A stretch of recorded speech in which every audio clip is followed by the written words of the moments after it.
जय माता दी। आज की इस वीडियो में श्रावण सोमवार की व्रत की कथा प्रस्तुत कर रही हूँ। चलिए कथा सुनते हैं। श्रावण सोमवार की कथा के अनुसार अमरपुर नगर में एक धनी व्यापारी रहता था। दूर दूर तक उसका व्यापार फैला हुआ था। नगर में उस व्यापारी का सभी लोग मान सम्मान करते थे। इतना सब कुछ होने पर भी वह व्यापारी अंतर्मन से बहुत दुखी था, क्योंकि वह व्यापारी का कोई पुत्र नहीं था। दिन रात उसे एक ही चिंता सताती थी, उसकी मृत्यु के बाद उसके इतने बड़े व्यापार और धन संपत्ति को कौन संभालेगा।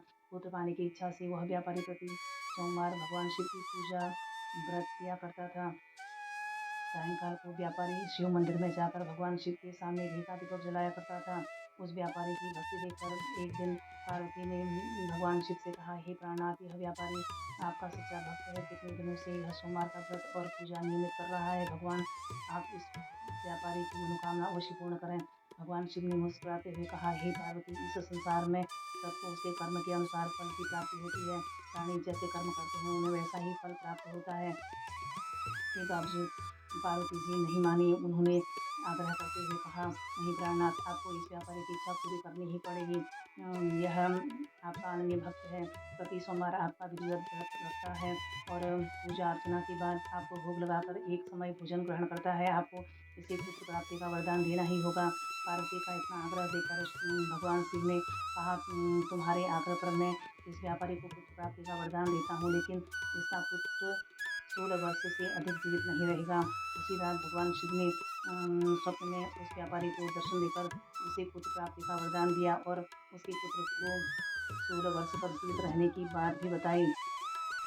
भगवान के वरदान से व्यापारी को खुशी तो हुई, लेकिन पुत्र की अल्पायु की चिंता से उस खुशी को नष्ट कर दिया। व्यापारी पहले की तरह सोमवार का व्रत विधिवत करता रहा। कुछ महीने पश्चात उसके घर अति सुंदर पुत्र उत्पन्न हुआ। पुत्र जन्म से व्यापारी के घर में खुशियां भर गई। बहुत धूमधाम से पुत्र जन्म का समारोह मनाया गया। व्यापारी को पुत्र जन्म की अधिक खुशी नहीं हुई, क्योंकि उसे पुत्र की अल्पायु के रहस्य का पता था। यह रहस्य घर में किसी को नहीं मालूम था। विद्वान ब्राह्मणों ने उस पुत्र का नाम अमर रखा।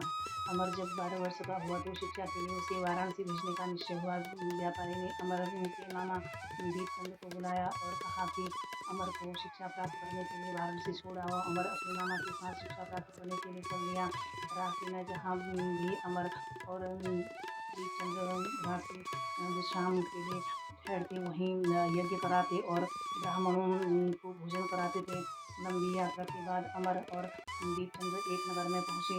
उस नगर के राजा की कन्या के विवाह की खुशी में पूरे नगर को सजाया गया था। निश्चित समय पर बारात आ गई, लेकिन वर का पिता अपने बेटे के एक आंख से काले होने के कारण बहुत चिंतित था।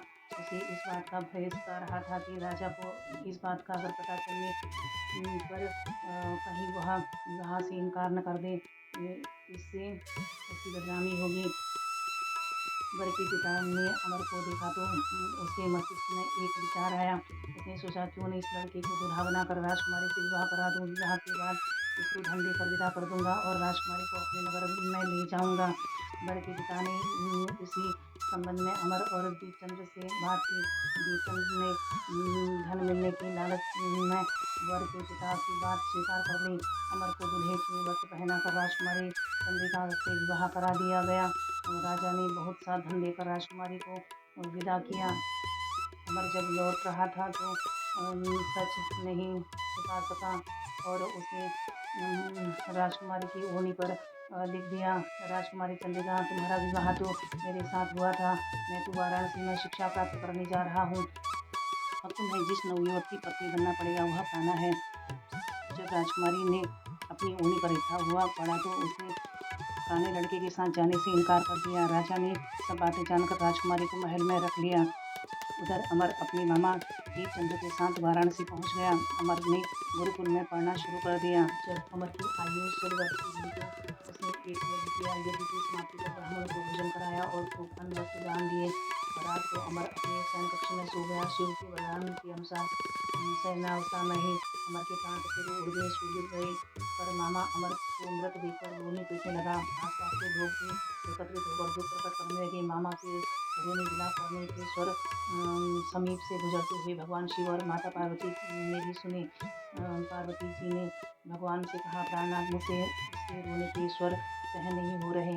आप इस व्यक्ति के कष्ट अवश्य दूर करें। भगवान शिव ने पार्वती जी के साथ अदृश्य रूप में समीप जाकर अमर को देखा तो पार्वती जी से बोले, पार्वती यह तो वही व्यापारी का पुत्र है, मैंने इसे 14 वर्ष की आयु का वरदान दिया था, इसकी आयु तो पूरी हो गई।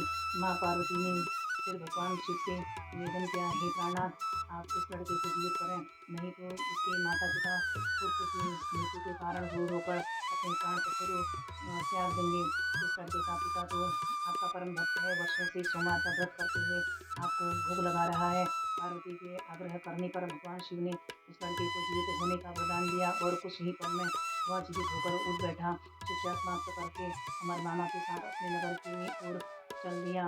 दोनों चलते हुए उसी नगर में पहुंचे जहां अमर का विवाह हुआ था। उस नगर में भी अमर ने यज्ञ का आयोजन किया। समीप से गुजरते हुए नगर के राजा ने यज्ञ का आयोजन देखा। राजा ने अमर को तुरंत पहचान लिया। यज्ञ समाप्त होने पर राजा अमर और उसके मामा को महल में ले गया और कुछ दिन उन्हें महल में रखकर बहुत सा धन वस्त्र देकर राजकुमारी के साथ विदा किया। राष्ट्रीय सुरक्षा के लिए राजा ने बहुत से सैनिकों को भी साथ भेजा। दीपचंद्र ने नगर में पहुंचते ही एक दूत को घर भेजकर अपने आगमन की सूचना भेजी। अपने बेटे अमर के जीवित वापस लौटने की सूचना से व्यापारी बहुत प्रसन्न हुआ। व्यापारी ने अपनी पत्नी के साथ स्वयं को एक कमरे में बंद कर रखा था। भूखे प्यासे रहकर व्यापारी और उसकी पत्नी बेटे की प्रतीक्षा कर रहे थे। उन्होंने प्रतिज्ञा कर रखी थी कि यदि उन्हें अपने बेटे की मृत्यु का समाचार मिला तो दोनों अपने प्राण त्याग देंगे। व्यापारी अपनी पत्नी और मित्रों के साथ नगर के द्वार पर पहुंचा। अपने बेटे के विवाह का समाचार सुनकर पुत्रवधू राजकुमारी चंद्रिका को देखकर उसकी खुशी का ठिकाना न रहा। उसी रात भगवान शिव ने व्यापारी के स्वप्न में आकर कहा, हे सृष्टि, मैंने तेरे सोमवार के व्रत करने और व्रत कथा सुनने से प्रसन्न होकर तेरे पुत्र को लंबी आयु प्रदान की है। व्यापारी बहुत प्रसन्न हुआ। सोमवार का व्रत करने से व्यापारी के घर में खुशियाँ लौट आई। शास्त्रों में लिखा है कि जो स्त्री पुरुष सोमवार का विधिवत व्रत करते हैं और व्रत कथा सुनते हैं, उनकी सभी इच्छाएं पूरी होती है। बोल शिव शंकर भोलेनाथ जी की जय, शिव पार्वती जी की जय। हर हर महादेव, हर हर महादेव, हर हर महादेव। ओम नमः शिवाय।